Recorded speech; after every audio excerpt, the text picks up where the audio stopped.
freedom. There were lines of mothers, babes in arms, and toddlers all struggling their way through the various security checks. Britain had by far the largest group, over 200 passengers for the flight to London, according to embassy officials. All the married women shared the same heavy burden. Their husbands were forced to stay behind indefinitely. The actual saying goodbye to everyone was awful, but most of the husbands wanted their wives to go, of course, to get home, you know. The Blairs family were different from the rest. This husband, one of the captured British military advisors to Kuwait, could leave. His freedom was a gift from Saddam Hussein to Rachel Blairs on her 6th birthday. I'm one of the very few lucky ones who can bring hers along due to Rachel's birthday, but the rest we are still hopefully waiting for them to come home soon. Rachel remembered exactly what the Iraqi leader said. Said that his present to me was that I could go home with all my family and all the other women and children could come. And your daddy could come as well? Yeah. Where is he now? My dad's there. There was a unanimous and understandable desire to say nothing bad, given their husband's predicament. Iraq wants the world to see pictures of happy people. Just sheer joy at last. Looks as if we're going home. That's it. We couldn't believe it until we got to the airport. For British Airways stewardesses, professional travellers, the flight checks were less tedious. When's the last time you saw the flight crew? Flight crew was last Saturday, a week last Saturday. Do you know where they are? No. They just come and say, pack your bags, and they go, and that's it. Nobody. That's the worst bit, was not knowing where you were going. In theory, all women and children are now free to leave Iraq and Kuwait, but in practice that is not really happening. The flow of evacuees is and will continue to be regulated and delayed by heaps of bureaucracy. Today there were few tears apart from the very young. Just very upset because we've left Daddy behind. And it's just a case of waiting and finding out what's happening. When did you last see him? Well, it's only just since we left the hotel about 3 o'clock this afternoon. But really, as I say, we don't know what's happening, so how do you tell a 4-year-old? So Daddy's at work, isn't he? After they filed through immigration, a further delay, lasting many more hours, until the flight home was finally cleared. Brent Sadler, ITN, Baghdad. At Heathrow Airport, the waiting goes on. A special helpline has been set up to try to give reliable information on a situation which has remained uncertain throughout the day. No, it hasn't. It hasn't taken off at all. It's still on the ground. Most of those waiting had hoped to be seeing their relatives arrive about now. A team of Red Cross workers is standing by to help when they do. But some families don't yet know if their relatives are on board. Mohammed and Valerie Faheen were trapped when their British Airways flight was stranded in Kuwait.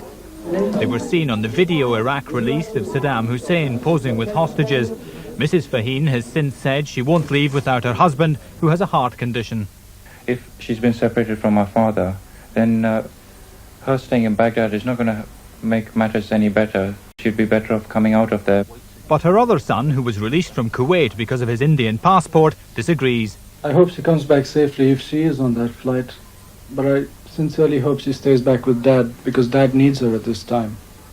Tonight, they're still waiting to find out whether their mother has decided to go or stay. And the number for relatives who want to find out if their loved ones are on the plane is 081 897 6333. That's 081 897 6333. Presidents Bush and Gorbachev are to hold a superpower summit on the Gulf crisis in the Finnish capital Helsinki next Sunday. Mr. Bush said they would be discussing other international events too.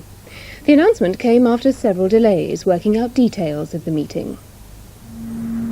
This morning, President Bush, on the telephone on his speedboat, helped put the final pieces together for this summit. National Security Advisor Scowcroft attempted to hold the fort at a press conference until a message giving the all-clear was handed to him by Press Secretary Marlin Fitzwater. Stay tuned. We'll have an announcement at 1 o'clock. When the announcement finally came, Mr. Bush stressed it would be more than just a Middle East summit. But had Soviet unease about U.S. military intentions in the Gulf prompted the meeting? It wasn't driven by any worry that we might be apart, rather that there's a wide array of questions that could use consultation at this time. But I don't think the Soviets see themselves in a mediating role, and I don't intend to ask them to see themselves in a mediating role. And as for Saddam Hussein's treatment of the hostages, the president was unequivocal. I don't like it. I don't like it. I don't think the world likes it. I'm glad when any American comes out of there, but there's a certain brutality, certain tawdry performance in all of this. American diplomacy demands that the Soviet Union, as former ally and arms supplier to Iraq, now stands unquestionably behind US intentions in the Gulf. Mr. Bush seems to feel the need for a face-to-face reassurance of that with Mr. Gorbachev. Alistair Stewart, ITN, Washington. In Jordan, the United Nations Secretary-General Javier Perez de Cuellar and Iraq's Foreign Minister Tariq Aziz have ended a second day of talks with no sign of a breakthrough. Senor Perez de Cuellar is to hold a news conference about the talks tomorrow.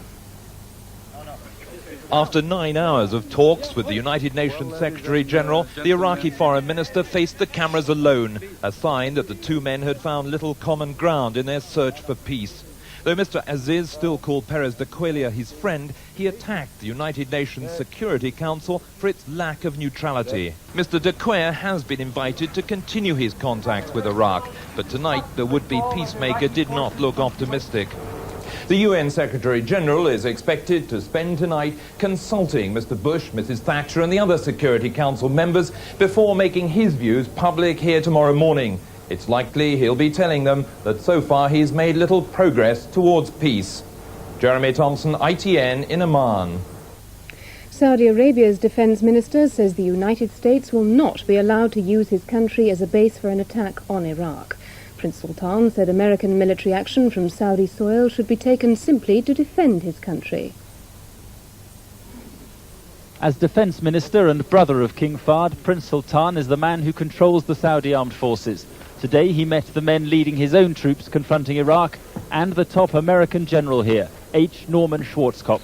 The prince made it clear he wouldn't tolerate any unilateral American military action against Iraq from Saudi soil. The Kingdom of Saudi Arabia is not and will not be a theatre for the actions of individual countries. The presence of foreign troops is to defend the Kingdom of Saudi Arabia. All hands man your battle station. American guns are ready to attack if ordered to do so. The USS Wisconsin is roaming the northern Gulf. It has the most powerful artillery in the world, and it's pointing at Kuwait. Today's Saudi statement is a warning to America, but it's also confirmation that any strike against Iraq would be a multinational effort. At sea and on land, the Americans dominate the joint force. As the diplomats talk, the troops keep digging that line in the sand. It's clear the Americans now have the capacity to strike at Iraq at any time, but at the moment they're in defensive positions, and say the Saudis, that's the way they want it to stay. There are sights to see in the desert, but for the most part they watch and wait for the enemy to make a move. Mark Austin, ITN, in Saudi Arabia. Here, Prince Charles is said to be in excellent condition after a 3-hour operation on his broken arm. The Princess of Wales spent the day visiting the Prince and other patients at the Queen's Medical Centre in Nottingham. A smiling Princess of Wales left the Queen's Medical Centre a short time ago, clearly relieved her husband's operation had gone well. She had spent 13 hours at the hospital and had been able to chat to him before and after surgery. According to the hospital, the operation went entirely to plan. Splinters of bone were grafted from the prince's thigh to the break in his arm, and a titanium plate with 7 screws attached to hold it all in place. Prince of Wales' condition is excellent. I'm told that he's already moving his arm. He will experience some pain, but the pain is under control. While the prince was sleeping after the operation, the princess called on patients in other wards, including the children's, to cheer them up. And to cheer up the prince, flowers arrived from well-wishers. One bunch came in the right sort of taxi. Tonight the prince is still in pain and still recovering from the effects of his anaesthetic. The hospital says the prince has been an excellent patient who's making good progress, but it's still too early to judge whether his operation has been a success. Jim Buchanan, ITN, Nottingham. Now, with news of Britain's European athletic success and the rest of the day's sport, here's Giles Smith. Britain's athletes have completed their best ever European Championships, winning their 9th gold today. In the top event of the week, the 1500 metres, there was disappointment for both Steve Cram and Peter Elliott. For a moment it looked like the perfect climax. Cram, Elliott and Horsfield together at the front going into the final lap. But in the next minute, Britain's domination of European middle distance running was destroyed. Cram's brave run from the front was fading as Germany's Hans-Peter Harrell came in with a sprinter's finish. It shattered Cram's dream of a third title and confirmed the fears that Elliott's injury problems had finally caught up with him. They ended up just out of the medals. For the sprint relay team, the disappointment wasn't so acute. They lost narrowly to the French squad, who turned in a world record time. But for Britain, the best was to come. John Regis hardly recovered from the sprint relay, ran an inspired leg in the 400. That set up Roger Black to coast home. The team captain now looking forward to a golden future. As we predicted, this is going to be our best ever, and we've got a young team, so in 4 years' time, all the guys will be here. So 9 golds among 18 medals for Britain, their best ever total in Europe. Full highlights on ITV later tonight. Cricket, and Lancashire had an easy win in the final of the NatWest Trophy at Lord's. They bowled Northamptonshire out for 171 and then got the runs with 14 overs to spare. Lord's was packed for the big final, but Phil de Freitas ruined it as a contest with 5 quick wickets. He informed Larkins his third scalp. The dangerous Bailey was his fourth in an outstanding spell for just 26 runs, and England's vice-captain Lamb his fifth. It was a performance later to make him man of the match. After that, any hopes of a Northants recovery went with 2 fluke runouts. The first, poor Capel, stranded from Allott's deflection. When they bowled, Capel gave them a glimmer of hope with Mendes' wicket, but Fairbrother was in no mood to muck about, showing the form he's never shown for England. He made 81, and Watkinson finished it off in style. Lancashire had become the first side ever to win both the season's one-day cups in the same year. Football, last year's league champions met the runners-up at Anfield today, and Liverpool became the only First Division team with a 100% record when they beat Aston Villa 2-1. Moments of skill from 3 England players decided this match, the first from Peter Beardsley. A brilliant turn leaving McGrath for dead, an incisive shot, and Villa were 1 down after 14 minutes. 12 minutes later, they counterpunched through virtually their first attack. A corner headed on to their own international star, David Platt, drawing them level. Then relentless Liverpool pressure. Houghton unable to convert one of the many chances they created.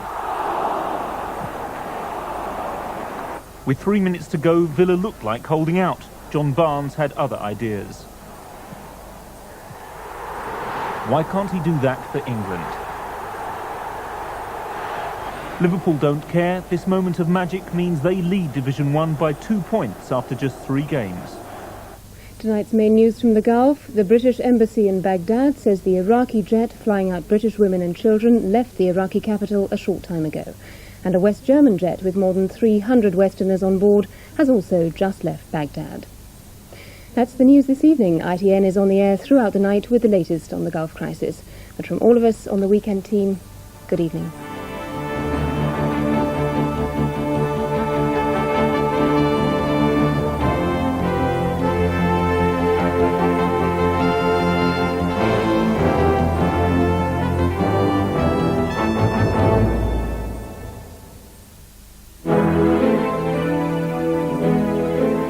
Is it time to make peace with Saddam Hussein?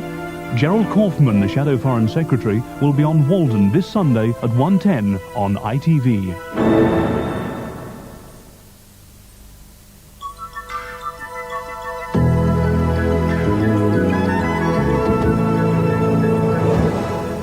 Good evening. Well, we do have a lot of rain to deal with tonight, particularly for the northern half of Britain. We can follow it in the rainfall sequence as it arcs in from the Atlantic right in across Scotland, Northern Ireland, some too for central parts of England, but most of that, as you can see by the morning, will have gone, leaving behind a lot of cloud, a lot of rain in the north, and some fine weather in the south.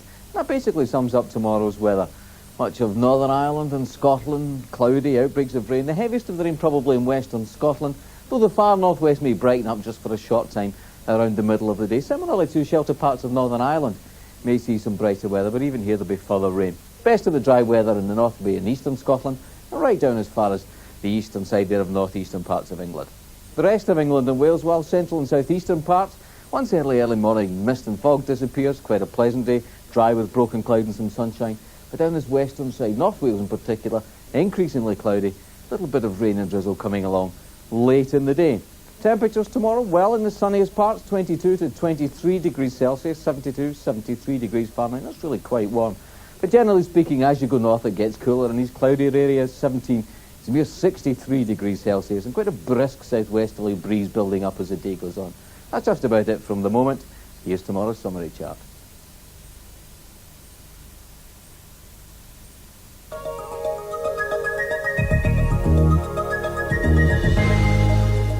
Look at the weather for the London Weekend Television region in a bit more detail. For most of us it looks like being a dry night. There's a little bit of drizzle skirting past to the north of the Thames in the early hours, but that'll quickly go. A warm night too, lowest temperatures 12 to 14 degrees Celsius, that's well into the 50s. But as we get towards the end of the night, there'll patch of mist and fog developing, so if you're driving early tomorrow morning, take a little bit of care. That'll go quickly during the day, and for most of the day it's dry with broken cloud and some sunshine. As we go through the afternoon, you might just find the odd shower breaking out. I think the most likely place on the chill terms for the north and northwest of London. Temperatures tomorrow looks like being a warm day, basically 20 to 23, that's 68, up to 73 degrees Fahrenheit. Top temperature in London, a little bit cooler around rural areas, and generally light wind, so not much hope, I'm afraid, for the World's Windsurfing Championship down at Hastings. Good night.